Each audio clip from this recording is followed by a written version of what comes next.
Can you believe she's not doing anything, even though her baby is on the way? What kind of parent does that make her? When I opened the door, I saw my daughter Jessica and her husband Thomas. Thomas looked upset and began complaining about the dirty floor and the messy bathroom. He seemed to think it was my fault that Jessica wasn't cleaning. I tried to explain that Jessica's pregnancy made it difficult for her, but Thomas wasn't listening. Instead, he told me he was leaving her because she couldn't keep the house clean. I'm Rebecca, 54 years old. I work at a large company, and it's just been Jessica and me since her dad passed away. Raising her on my own was tough, but her happiness always made it worthwhile. Jessica is a kind-hearted person with great friends, but she struggled when it came to finding a boyfriend. I hoped she'd meet someone in high school or college, but it didn't happen. Eventually, she started dating a guy she met through a friend, and after a couple of years, they got engaged. I was thrilled for her, even though it meant she would be moving out soon. Thomas, her husband, is older and extremely focused on his career. He often works late or goes out, leaving Jessica to handle all the housework. I thought they should share the duties, but I didn't want to interfere too much in their lives. Then, about 6 months after their wedding, Jessica invited me to lunch to tell me she was pregnant. Jessica always loved children, even though she didn't have siblings. She'd often talk about wanting a little brother or sister, but since I didn't plan on remarrying, I couldn't give her that. Despite being married, Jessica still dreamed of having kids, and she would lovingly talk to her belly. So excited about becoming a mom. Seeing her so happy made me incredibly joyful. As we said goodbye after lunch, I reminded Jessica that I was there for her if she needed anything. Throughout her pregnancy, she kept working, so I checked in on her often. But when I was given a big project at work that required a lot of travel, I worried about leaving her alone. Jessica reassured me she'd be fine, so I focused on my work. As her due date neared and my project was almost finished, I called Jessica to discuss plans for when the baby arrived. But Thomas answered instead. He said Jessica was useless and that he was bringing her to my place. An hour later, the doorbell rang. I opened it to find Jessica looking disheveled. She seemed completely different. She couldn't even manage a smile. Dark circles under her eyes, dry skin, and cracked hands made her look so worn out. She didn't look like a woman in her 20s anymore. Her posture was distant, as though she wasn't even here. What had happened to her in just a few months? I let them in and asked them to sit down. I turned to Thomas, demanding, "What's going on? Why is Jessica like this?" He seemed surprised and didn't show any shame as he answered, "Are you blaming me? She's the one who's slowing down because of her belly. You know housework is a woman's job, and she even faked being sick to get out of it." I couldn't believe what I was hearing. You made her do all the chores, even when she was sick? Pregnancy isn't an illness. She even asked me for help, and I've been working all day. She's struggling and can't manage everything right now. Please take care of her until the baby comes. That's when I realized he didn't understand pregnancy or how to be a good husband or father. I couldn't trust him to care for my daughter. "I'll take care of her. I can't trust you to do it right."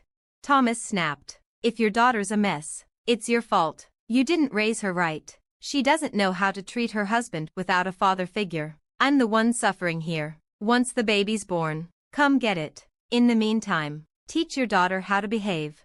Before walking out, he told me to fix her upbringing before the baby arrived. And then, he left, leaving Jessica behind. I was shocked by his nerve. I regretted her marrying him. Jessica just sat there, completely lost.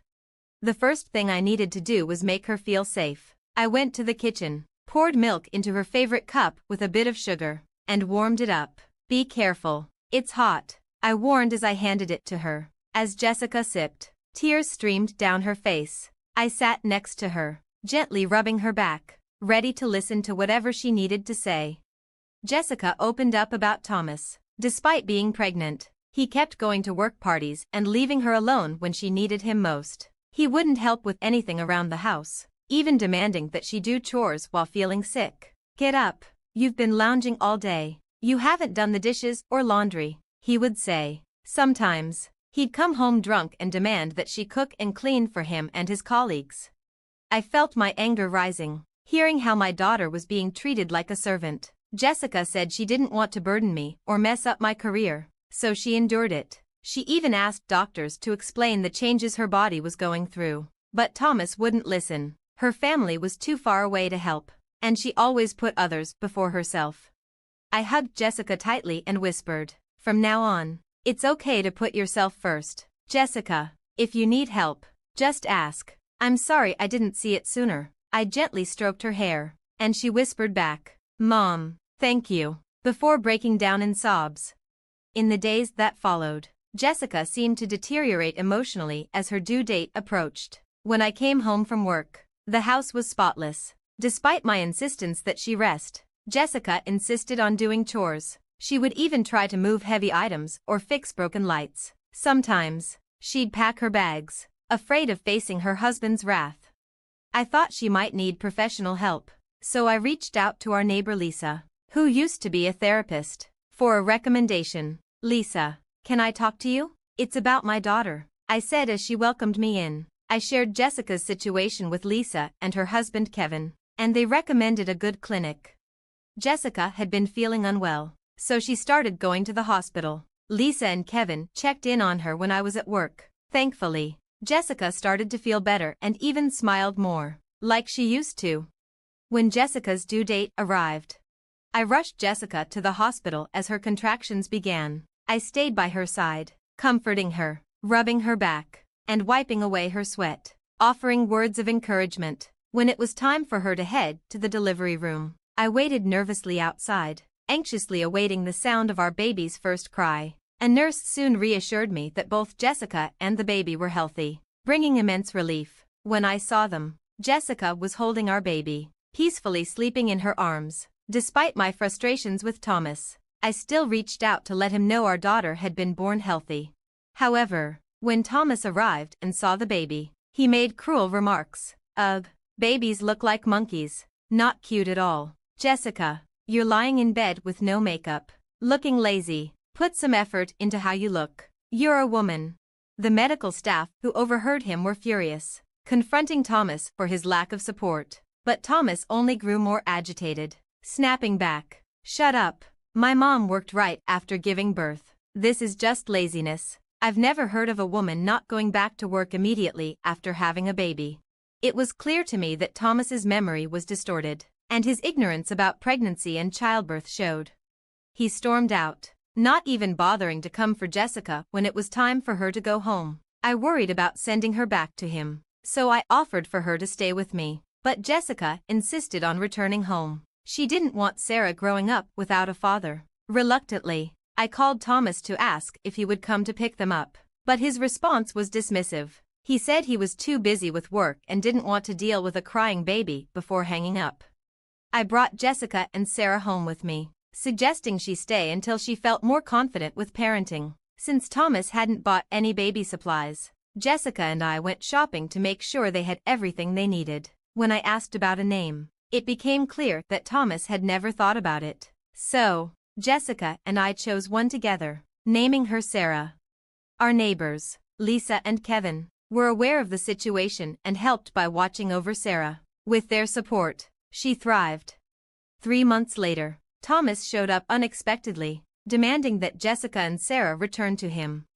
"Hurry up, you're always so slow," Thomas yelled from the front door. But Jessica had finally had enough of him. She decided to divorce him and refused to let him control her any longer. "I'm not coming back. I'll send you the divorce papers," she said firmly. Thomas, in shock, shouted back, "Are you serious? A man with a wife and kids has a better chance in life. What's the point of staying married to you if we're going to divorce? I'm not getting divorced." Jessica was furious, realizing Thomas had only married her and had a child for the sake of his career. Before I could respond, Lisa and Kevin stepped outside. When Thomas saw Kevin, he went pale. "Boss, what are you doing here?" Thomas stammered. Kevin, visibly disappointed, said, "So, you're Jessica's husband? The one who abandoned his child for 3 months? Unbelievable. I can't trust someone like you. I'll inform the CEO, and your promotion is off the table." Thomas begged Kevin, but Kevin was unmoved. "You don't get it. You only cared about your work." Thomas broke down in desperation, but Kevin was firm, refusing to listen. Feeling utterly defeated, Thomas collapsed to his knees. Kevin, a well-respected family man, couldn't tolerate seeing Thomas treat his family so poorly. It soon became clear that Thomas had been pretending to be a good husband and father at work just to climb the corporate ladder. That day, Thomas returned home in silence. At work, he began pressuring his colleagues to vouch for him, but when that didn't work, he went straight to the CEO. "Sir, I've worked tirelessly for this company. My sales numbers are high. Please approve my promotion," Thomas pleaded.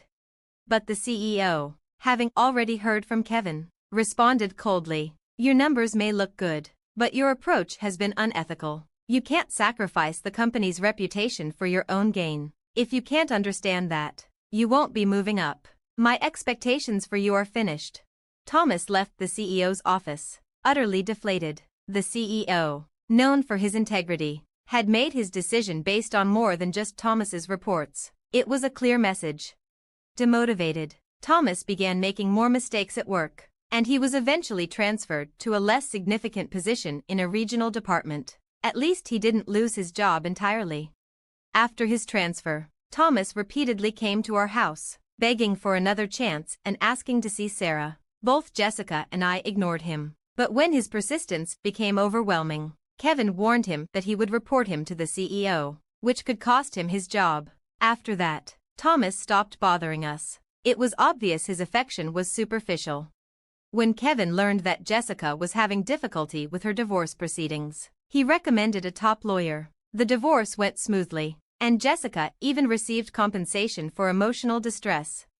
As for Thomas, he seemed to be living a quiet, lonely life in a small rural town, far from the life he once knew. Kevin told me that the last time Thomas came to the office, he looked completely different, disheveled, unshaven, and noticeably thinner. In the small town where Thomas now lived, conveniences like dry cleaners and stores are few and far between, and it seemed like he couldn't be bothered to take care of himself. Having never lifted a finger around the house, Thomas likely didn't know how to manage basic tasks on his own. Perhaps he regretted treating Jessica like a servant now that he was alone.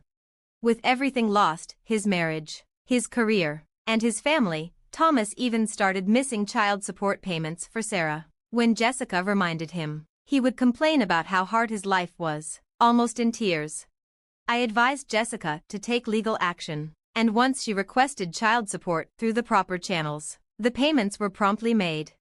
Since then, Thomas hasn't reached out to see Sarah. If she wants to, we'll contact him, but Jessica and I have decided to raise her with all the love and care she needs, even without him in her life.